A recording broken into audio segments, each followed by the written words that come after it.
with a loud voice in Hebrew to the people of Jerusalem who were on the wall, to frighten them and trouble them, that they might take the city.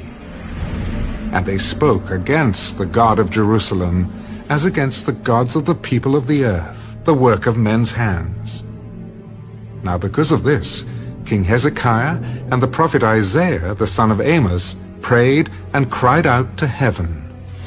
Then the Lord sent an angel who cut down every mighty man of valor, leader and captain, in the camp of the king of Assyria. So he returned, shamefaced, to his own land.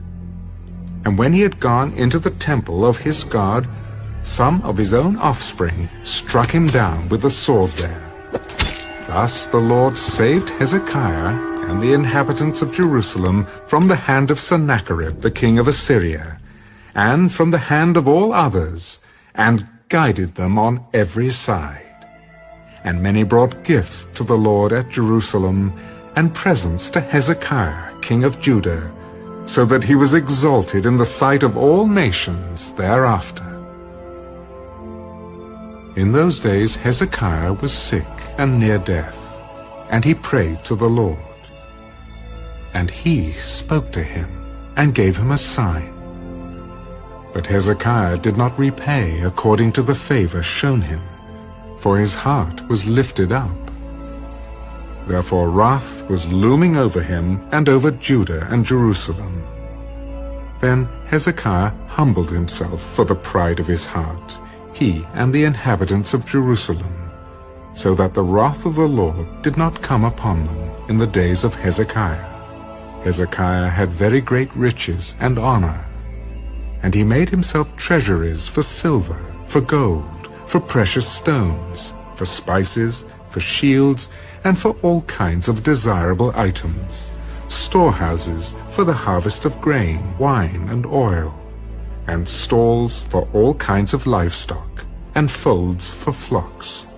Moreover, he provided cities for himself, and possessions of flocks and herds in abundance, for God had given him very much property. This same Hezekiah also stopped the water outlet of Upper Gihon, and brought the water by tunnel to the west side of the city of David. Hezekiah prospered in all his works. However, regarding the ambassadors of the princes of Babylon, whom they sent to him to inquire about the wonder that was done in the land, God withdrew from him, in order to test him, that he might know all that was in his heart. Now the rest of the acts of Hezekiah, and his goodness, indeed they are written in the vision of Isaiah the prophet, the son of Amos, and in the book of the kings of Judah and Israel. So Hezekiah rested with his fathers, and they buried him in the upper tombs of the sons of David. And all Judah and the inhabitants of Jerusalem honored him at his death. Then Manasseh his son reigned in his place. 2 Chronicles, chapter 33. Manasseh was 12 years old when he became king, and he reigned 55 years in Jerusalem. But he did evil in the sight of the Lord, according to the abominations of the nations whom the Lord had cast out before the children of Israel.